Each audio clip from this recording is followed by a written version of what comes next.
low vision, or have another print disability, which makes reading, holding a book, or turning a page difficult or impossible. The content is copyrighted by the respective publishers. For more information, please visit us on the web at nfradioreading.org. Hello, this is Corrine, and for the next hour, I'll be reading from the March 9th, 2026 issue of the Wall Street Journal on the Niagara Frontier Radio Reading Service. As always, thank you for joining us today. The highlights under business and finance are: Volkswagen dealers are rebelling over the automaker's plan to sell a new brand of sport utility vehicle directly to consumers, bypassing the lots in a move that has prompted intermediaries to sue for redress. Starbird Value has built a sizable stake in French fry maker Lamb Weston and is pushing the company to speed up improvements and cost-cutting to boost its underperforming stock. With the easing of some U.S. sanctions, Russian oil that struggled to find buyers last week amid combat in the Middle East is now a hot commodity among key consumers of Russian crude. Disney and Pixar's Hoppers opened to an estimated $88 million worldwide this weekend, the biggest debut for an original animated movie since 2017, but still below Pixar's hits of the past. A startup says its technology can help retailers identify counterfeit merchandise returned for a refund, helping merchants to catch swindlers. Startup Simile is tapping AI's ability to predict and simulate human behavior to help large companies replace people to conduct polling and market research.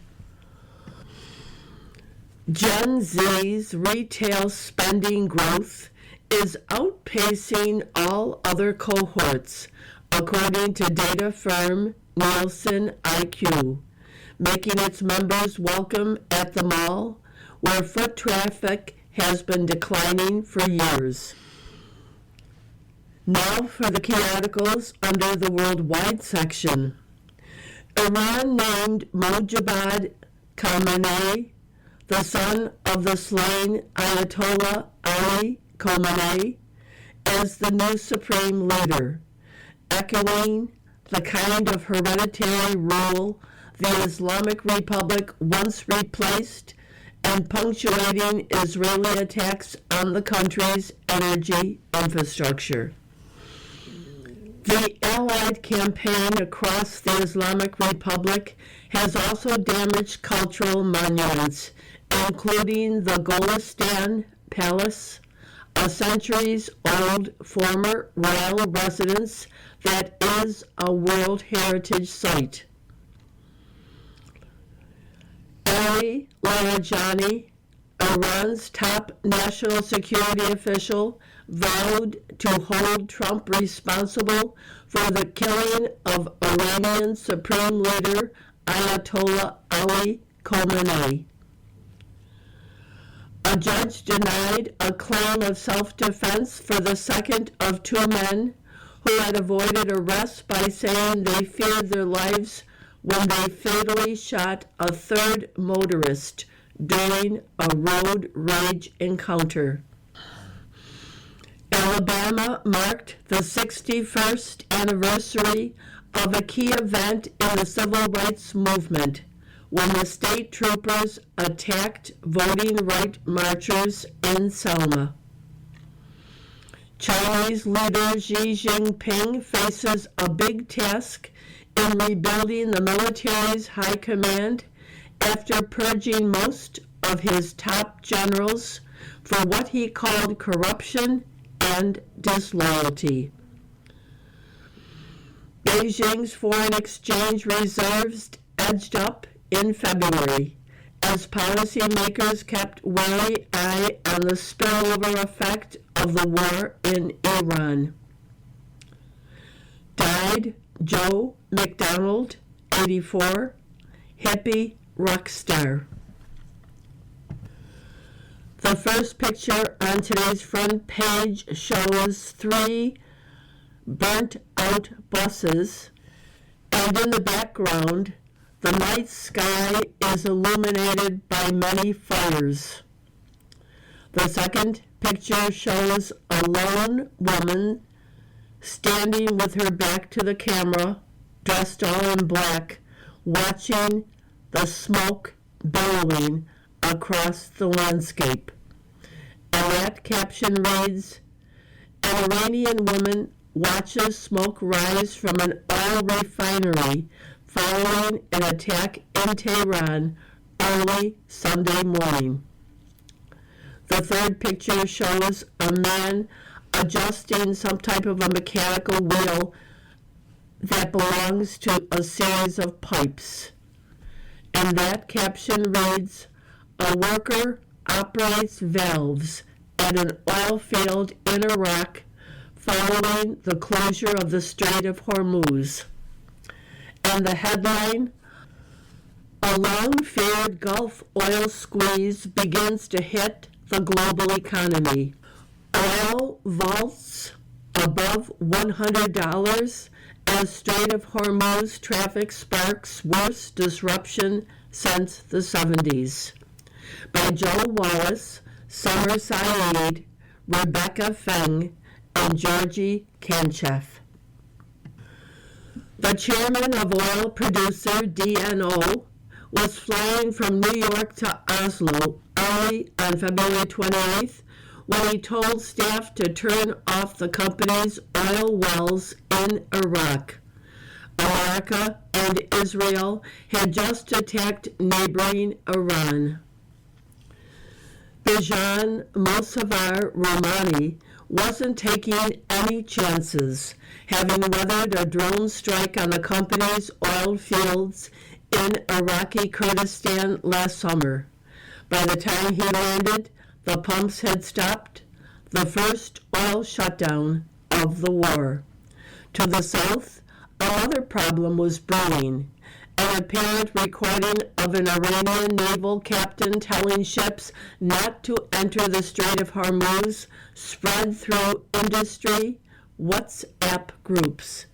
Tanker traffic slowed to a trickle. The doomsday some oil analysts believed could never happen was coming to pass.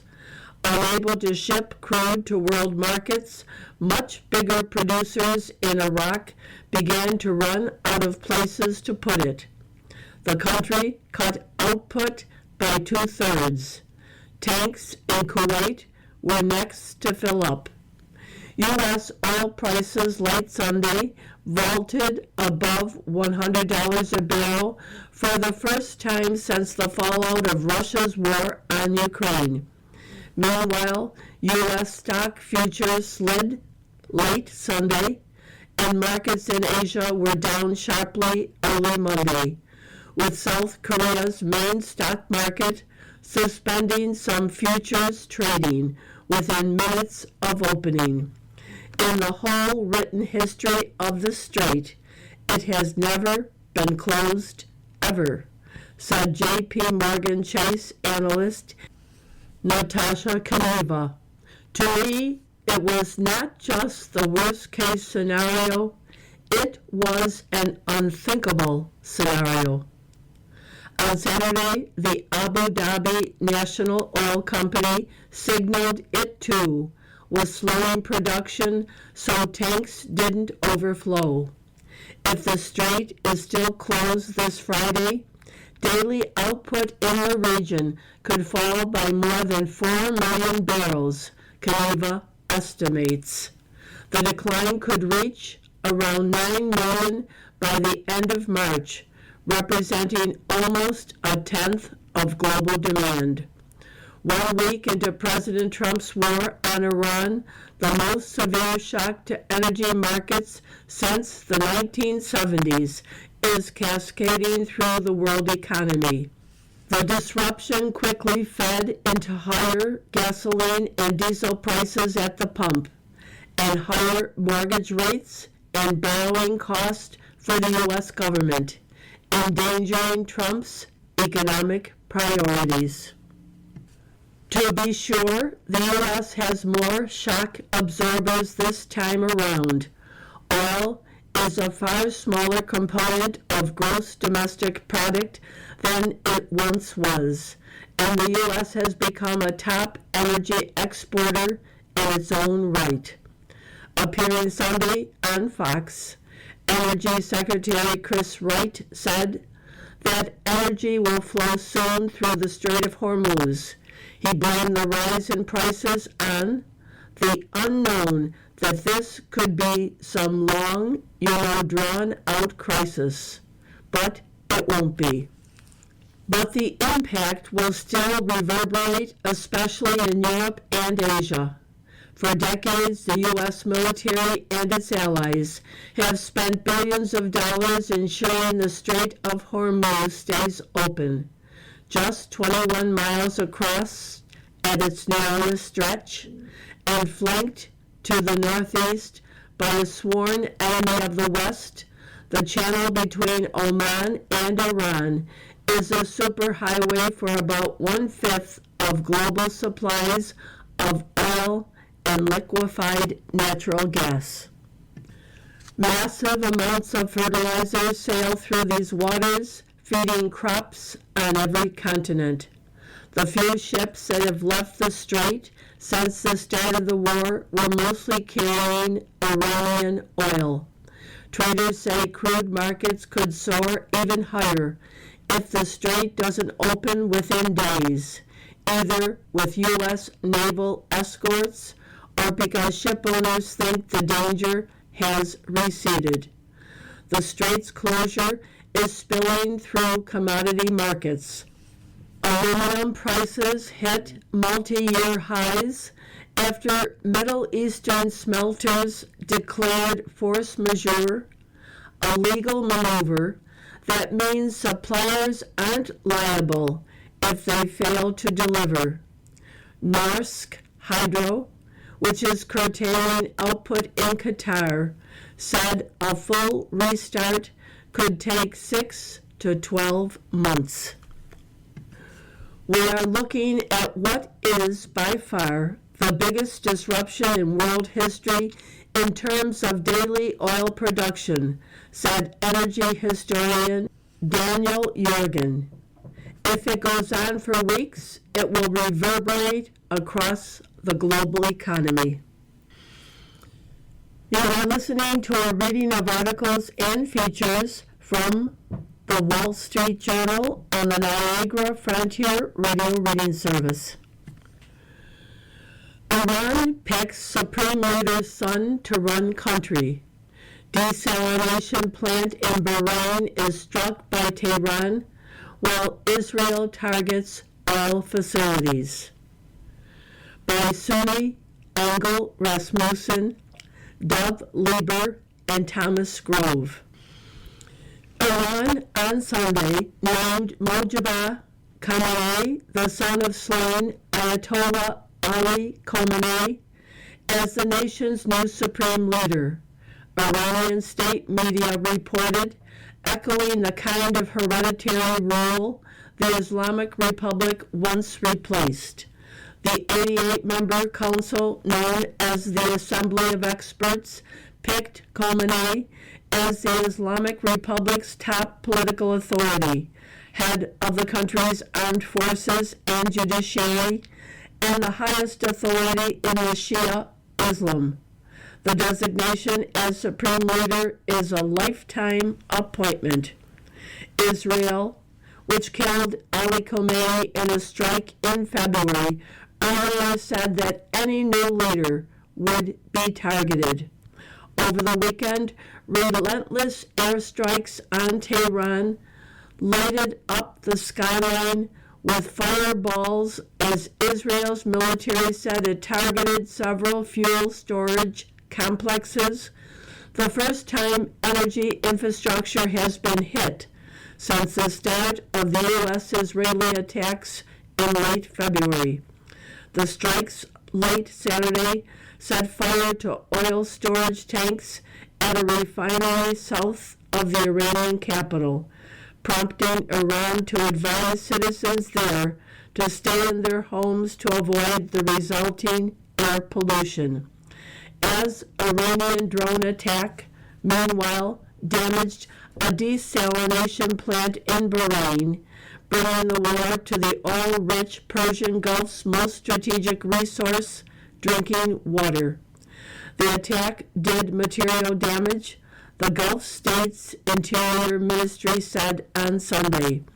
Iran hadn't addressed the attack, but a day earlier, Iranian Foreign Minister Abbas Araghchi said the U.S. had attacked an Iranian desalination plant on the Gulf island of Qasem. The U.S. set this precedent, not Iran, he said on social media. A spokesman for the U.S. Central Command, which is responsible for the Middle East, denied that the military hit a desalination plant in Iran. U.S. military officials warned on Sunday that the Iranian regime is using heavily populated civilian areas to launch ballistic missiles and one-way attack drones. Tehran takes brunt of intense airstrikes by Benoit Falcon and Hamras Bayan. The U.S.-Israeli air war on Iran is leaving a trail of destruction across the capital of Tehran, spreading a sense of dread and paranoia across a 1,000-year-old city that has seen war before, but never anything like this. The first missiles fired in the war on February 28th exploded in the center of Tehran and have rarely let up. During the first 8 days of the conflict, over a third of at least 705 locations struck across Iran were in Tehran, according to human rights activists in Iran, a nonprofit. The U.S.-Israeli focus on the sprawling capital is part of a decapitation strategy that began with the 30 munitions that killed Supreme Leader Ayatollah Ali Khamenei and a host of senior leaders. It has continued with the destruction of hundreds of sites, including an underground bunker on Friday, connected to Iran's military and security institutions, which are all run from Tehran. But the campaign has also hit fuel tanks, cultural heritage sites, sports stadiums, and tourist attractions. Golestan Palace, the former royal residence dating back to the 16th century and a World Heritage Site, was damaged when airstrike shock waves shattered glass and caused debris to fall in the building. Late Saturday's strike set fire on oil storage tanks at a refinery in the south of the capital, the first time energy infrastructure was hit. A Tehran resident said explosions at the depot violently shook his apartment windows. When he stood to see what happened, he could see a wall of fire in the distance. Iranian officials said Israeli airstrikes on energy infrastructure continued Sunday. The airstrikes have hit dozens of local units of the Islamic Revolutionary Guard Corps and its volunteer militia, the Basij, an attempt to tear down the regime's repression apparatus and ensure the safety of protesters who rose up in December, before a brutal crackdown, but those security forces are located in busy residential areas, often causing collateral damage, residents said. Volkswagen dealers sue over direct sales plan by Christopher Otz.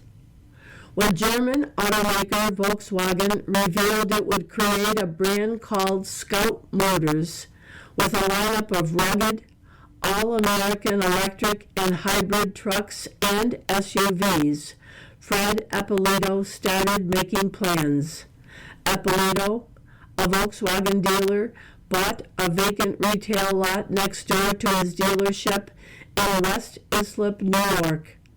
The perfect place for a Scout store, he thought. The trucks, designed and built in the U.S. for American buyers, are exactly what Volkswagen dealers have spent years clamoring for. 4 years later, Eppolito's property is still vacant, and he and other dealers are taking Volkswagen and Scout to court. Taking a cue from Tesla, Scout plans to sell its trucks and SUVs directly to customers, bypassing dealers entirely. While other electric newcomers such as Rivian Automotive and Lucid Motors have taken the same approach, dealers said that because Scout is a Volkswagen Group company, it must sell cars through independent, franchised dealerships. Volkswagen built their success on the backs of the dealer network, and now they're putting knives in the backs of the same dealers that helped them grow in this country since the 1950s, Eppolito said. Scout remains undeterred, convinced that selling directly gives the company more insights into the artificial intelligence age while creating a better experience for its customers, Chief Executive Officer Scott Kehoe said. Gen Z's mall rats are a welcome sight at physical stores by Kate King, Tysons, Virginia. Savira Gorzang scrolls through her phone all the time, but when she needed an outfit for her Valentine's Day date, the 24-year-old went to the mall. I don't really like online shopping, she said. I'm an instant gratification girl. I need it now. Gorzang held her phone in one hand and a $29 black lace top in the other as she documented her shopping trip on Instagram. The first digitally native generation is resurrecting an old-fashioned American pastime, shopping at the mall. Gen Z's retail spending growth is outpacing all other generations, according to data firm Nielsen IQ, with the generation's global annual retail spending expected to exceed $12 trillion by 2030. The cohort also spends a great portion of their discretionary dollars in physical stores than older generations, according to data firm Circana. Gen Z has helped boost a recent recovery with demand for mall space rising again. How Mackenzie Scott donates billions. Surprise cash can lead to scholarships, jobs, and sometimes even more money. By Juliet Chung.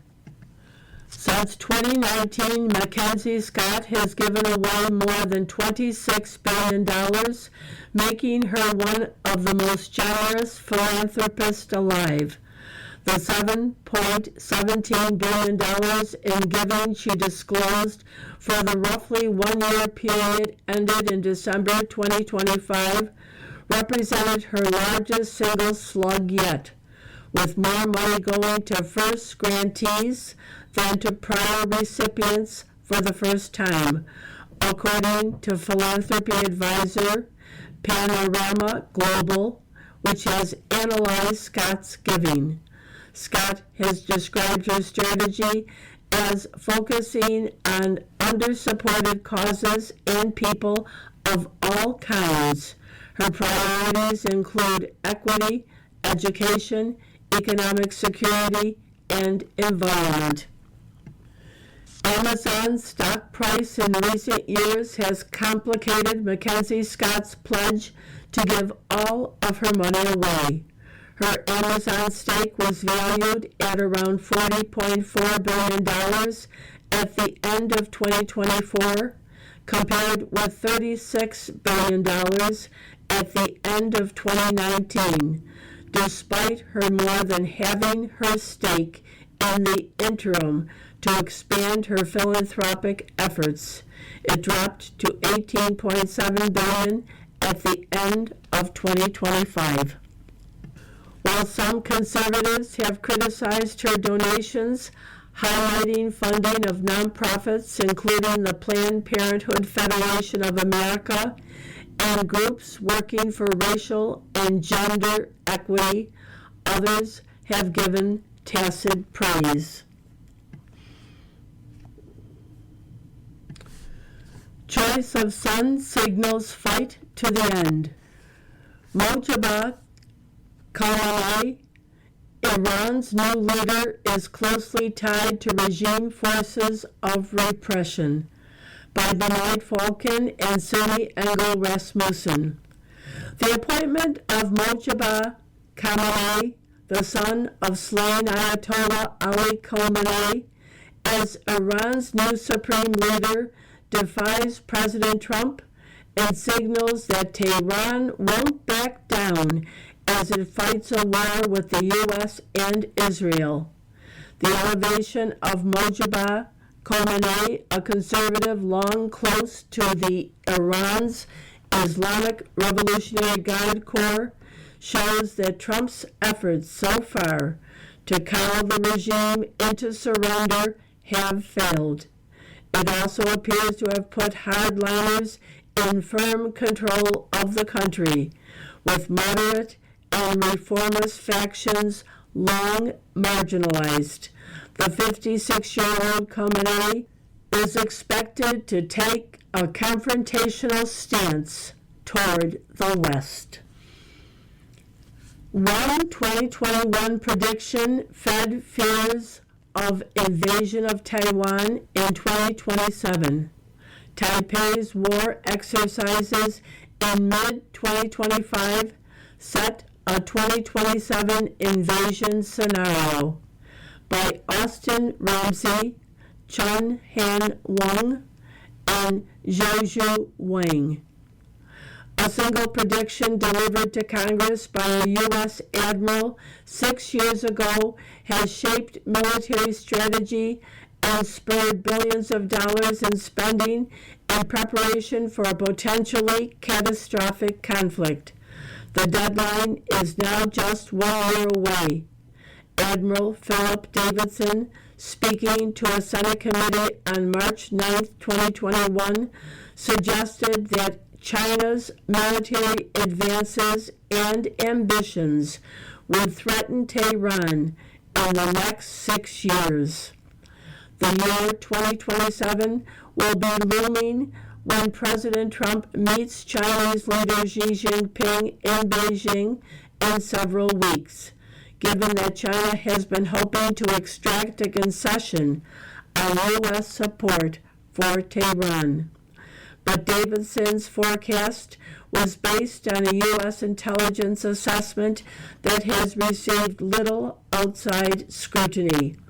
After making its debut on Capitol Hill, the Davidson window quickly became Washington's accepted truth, a belief that China's military buildup puts Taiwan at risk of invasion as early as next year. Xi, meanwhile, hasn't publicly set any deadlines on Beijing's long-standing quest to take control of Taiwan, whether peacefully or by force. Nor has China published any remarks from Xi that explicitly link the 2027 date with Taiwan-related military capabilities. General Mark Milley, then chairman of the Joint Chiefs of Staff, said in June 2021 that the date was based on a speech given by Xi that challenged the Chinese military to step up its modernization. Milley, in repeating the 2027 date, took pains to emphasize that the deadline was China's target for military readiness. You are listening to a reading of articles and features from the Wall Street Journal on the Niagara Frontier Radio Reading Service. From the editorial page, the Medicaid Autism Racket. Behavioral therapy payments are an easy target for fraud. Federal investigators are uncovering new layers of fraud in government programs, with a Minnesota man pleading guilty last week to bilking Medicaid by setting up a sham autism center. Meanwhile, a federal audit last week revealed how Medicaid autism treatment has become an open vault for fraud and abuse. Behavioral therapy is an especially ripe target for people looking to game Medicaid. Diagnostic standards can be elastic, and states provide little oversight of providers and pay claims without requiring verification of treatment or benefits, while insurers that administer Medicaid benefits have an incentive to police fraud. Autism treatment has become a fee-for-service free-for-all. Minnesota is a case study. According to a federal complaint, 27-year-old Abdinajib Hassan Youssef set up a fly-by-night autism center claiming to provide one-on-one therapy for autistic children. He allegedly worked with medical professionals to have children diagnosed with autism and paid kickbacks to parents to enroll them in his center. He also employed teenage relatives with no formal education or training and raked in more than $6 million in Medicaid money, some of which he wired to Kenya. Mr. Youssef pleaded guilty. Prosecutors last fall brought charges against a 28-year-old Minnesota woman in a similar scheme that included bilking the government for meals and transportation. Minnesota is far from alone. Judging by audits by the U.S. Health and Human Services Department's Inspector General of Medicaid autism spending in other states. An IG audit released last week estimated that 99% of Colorado's Medicaid payments in 2022 and 2023 for autism treatment were improper or likely improper, totaling $285.2 million. Nearly all providers failed to submit the required documentation for at least some claims, and a quarter billed the state for treatment provided by staff without appropriate credentials. Many autism centers billed Medicaid at more than $50 an hour for autism treatment when children were playing games, napping, or eating. Many provided little more than glorified daycare. One provider billed Medicaid for 5 hours of therapy at a recreational center with a water slide.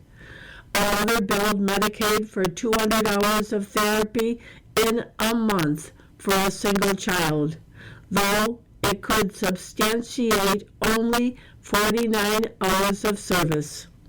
The state paid for all 200 hours. Audited providers were paid as much as $15,470 a month per child. The IG notes that the state failed to do a post-payment review of payments to verify compliance with state and federal requirements.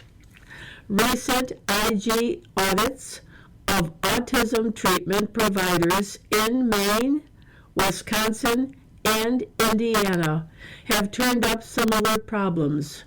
Providers frequently billed for more hours of treatment than they provided, charging Medicaid as much as $256 an hour in Indiana.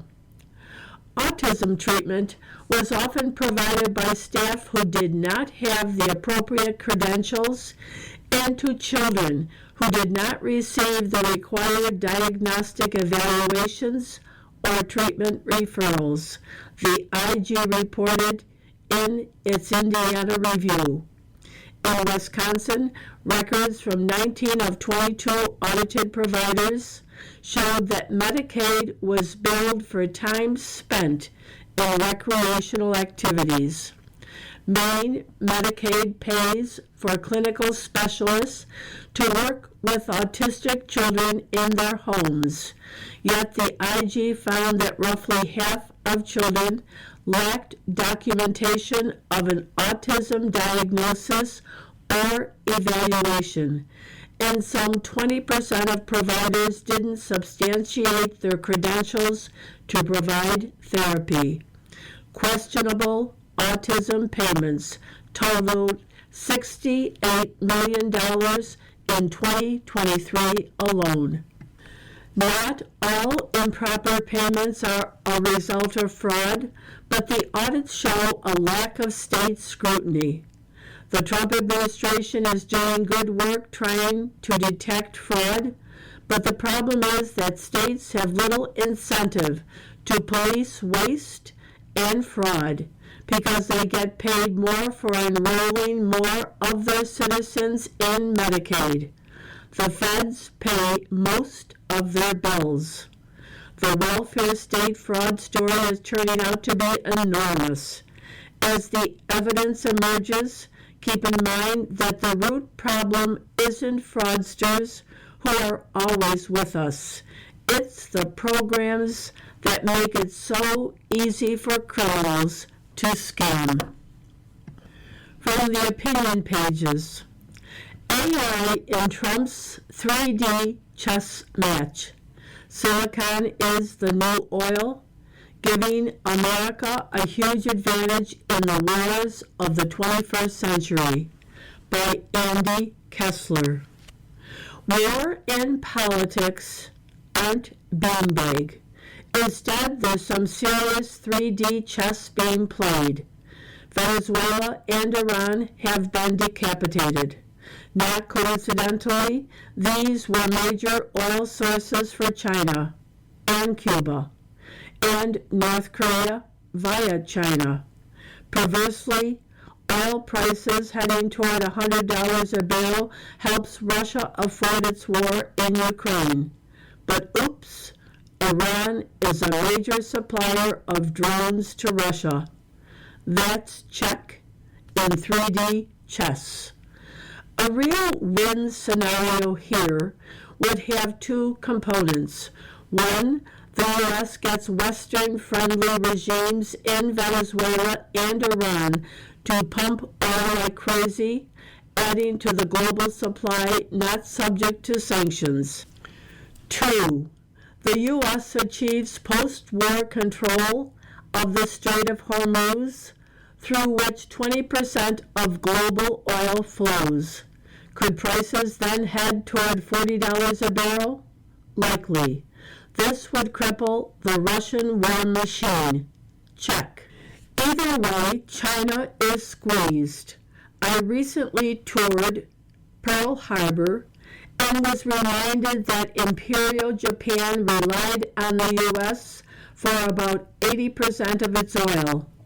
When America froze Japanese assets in July 1941, it was effectively an oil embargo, and the dominoes began falling. Does history rhyme? But forget about oil. What I've said for decades may finally be geopolitically true. Silicon is the new oil. China relied on the U.S., designated here and in Israel, made in Taiwan, for the most advanced artificial intelligence processors, mainly NVIDIA's, prior to export limits. Can the Chinese assure an alternative source of advanced GPUs? Not really. They are years behind. Washington should treat the most advanced AI chips as it does uranium on the banned military items list. AI is a weapon. Will China invade Taiwan for its silicon? Unlike oil fields, silicon is literally sand on the beach. The secret sauce to making chips is the process and the people, not the buildings. A Chinese invasion would disrupt Hsinchu, a city packed with fabs churning out NVIDIA and Apple chips, likely tanking the world economy. This would also tank China's economy, maybe irreparably. That's quite the deterrent. As are photos of a blindfolded Nicolas Maduro in cuffs, and all the more so watching the fatal destruction of Ali Khamenei's compound on TikTok. Add photos of Iran's no longer floating navy. The U.S. and Israel completely own Iranian airspace. Iran, like Venezuela, uses S-300 Russian-made air defense systems. I'd ask for a refund. There are reports Iran has also deployed Chinese HQ-9B air defenses. They appear worthless. If I were China, I'd hold off on Taiwan. Another check for the West. Then there's AI. It helped the U.S. capture Mr. Maduro and decapitate Iran, presumably by analyzing the movement of people and weapons to select targets. AI is a master pattern recognition system. The U.S. is also reportedly using it for battle scenario simulations. This and precise targeting can minimize civilian casualties. This makes Anthropic squabble with the Pentagon over the use of its tools even more disturbing and short-sighted. War is different now. Jimmy Carter's April 1980 failed Iranian hostage rescue mission would likely succeed with today's tech. Mr. Maduro's capture proved that Donald Rumsfeld's doctrine of limited forces with advanced air power and high-precision weapons may finally be right. It's no longer shock and awe, but rock and withdraw. Limited boots on the ground, but instead selective intelligence assets. The Israelis hacked Tehran's traffic cameras to track leadership. Call it sneakers on the ground. Think 1992 Robert Redford film. We'll see if this precision war paradigm works and how quickly new, more Western-compliant regimes re-enter the global marketplace. I'm hopeful 12 or 50-day wars beat years-long engagements. More chess pieces are flying around. Iran sent retaliatory missiles to 11 countries. That's 10 potential customers for Israel's Iron Dome and U.S. Patriot missile defense systems or sales replenishing interceptors. Let's condition this on joining the Abraham Accords. Money transfers are another chess piece. The journal reports that the crypto company Binance, run by recently pardoned Changpeng Zhuo, was used to funnel $1.7 billion to Iran-backed groups, including Houthi militants. Block this. Oddly, that's the same amount of cash President Obama shipped to Iran in 2016. Oil and gas often end up in the hands of autocrats, more like kleptocrats. The Kremlin owns more than half of Gazprom. Khamenei reportedly oversaw a $95 billion financial empire. On the other hand, Silicon flourishes in free markets, places with property rights. America, Taiwan, South Korea, and for equipment, the Netherlands. Freedom is always worth it. With silicon as the new oil, powering AI, wars may be more deterministic. AI won't only run battle simulations, but war simulations. If only Mr. Maduro and Khamenei had war-gamed the true capabilities of our advanced aircraft and precision weapons versus their feeble air defenses. Others surely will. Chat GPT Plus costs $20 a month. Will this be AI's peace dividend? Cold War strategists thought nuclear wars would never happen because of MAD, mutually assured destruction. Scary, but it has worked so far. With gigawatts of AI simulations, adversaries can simulate their own demise against us. SAD, strongly assured destruction. And negotiate peace instead. Checkmate. You are listening to a reading of articles and features from the Wall Street Journal on the Niagara Frontier Radio Reading Service. Can the Iranian regime survive? Can the Islamic Republic of Iran survive the waves of devastating attacks being launched around the clock by the Israelis and Americans? Nobody knows. Unlike Saddam Hussein's Iraq or Muammar Gaddafi's Libya, Iran has a long record of success. On October 6, 2023, it appeared to be achieving its long-term goal of a durable hegemony in the Middle East. Its proxies and allies dominated Iraq. Bashar al-Assad seemed firmly in power in Syria. Hezbollah held Lebanon's destiny in its hands. The Houthis had enough firepower to choke off navigation through the Red Sea, depriving Egypt of badly needed Suez Canal revenue and imposing costs on shipping and trading. The mullahs were good at building alliances. By supplying drones for Russia's war on Ukraine, Iran gained close friends in Moscow. Relations with China prospered. Venezuela stood ready to assist with smuggling and gun running to support Iranian designs against the U.S. and its allies.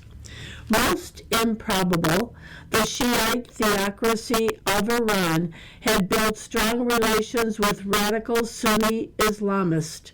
By taking advantage of their common desire to destroy Israel, the mullahs had become partners and patrons of Hamas, the Palestinian offshoot of the Muslim Brotherhood. Qatar, ideologically aligned with the Brotherhood, and diplomatically at odds with what it saw as an overbearing and threatening Saudi Arabia, was cooperating. Every piece of this imposing structure was tenaciously and patiently constructed in the face of opposition from the Americans, Israelis, and Saudis. Alternatively, bamboozling, outmaneuvering, intimidating, and sometimes simply murdering their opponents, the Iranian mullahs built a regional power network on the twin foundations of unbending rejection of Israel's existence and unyielding opposition to American power. The architects of this power system may not command our love, but they deserve our wary respect. The perceptions of Western state bureaucracies, think tanks, and pundits still reflect reluctant recognition of a quarter century of Iranian advance under the theocratic regime. Yet, if the rise to peak Iranian power in 2023 was laborious, the descent from it has been swift. Besotted with success, the mullahs overreached, and since October 7th they have watched one stronghold after another fall to Israeli counterattacks boosted by American support. Now the surviving mullahs and officers of the Islamic Revolutionary Guard Corps cower in bunkers, afraid of their own cell phones. The coalition against Iran, including Germany, Canada, and even Qatar, reflects a high degree of international consensus that the mullahs belong back in the mosques. The question that world leaders now need to examine is whether Iran's war strategies reflect the subtle and effective blend of insight and ruthlessness that lifted the country to the heights of power, or the folly and delusion that brought it to its current low ebb. The confusing answer so far is that they reflect a mix, and the fate of President Trump's Gulf War depends on how the different elements work out. Iran went into the war with two goals. First, it hoped to spread enough devastation in the region to separate its neighbors from Washington and block Middle Eastern oil from world markets. As stock markets swooned and allies defected, Iran hoped that the pressure would force Mr. Trump to back down. So far, it isn't working. The missile and drone attacks on countries ranging from Cyprus and Turkey to Saudi Arabia, Qatar, and the United Arab Emirates have broadened the American-led coalition. The number of Iranian missiles launched every day is declining, and Iran's rapidly shrinking navy is losing the ability to interfere with oil traffic. Iran's other goal is to force the U.S. to choose between allowing the regime to survive and waging a deeply unpopular and expensive ground war to overthrow it. The mullahs believe that Mr. Trump will punt before he commits to a ground war, and that even if he does invade, the Americans will ultimately be defeated in Iran as they were in Afghanistan. The Americans and Israelis so far seem to be trying three different approaches to frustrate the mullah's survival strategy.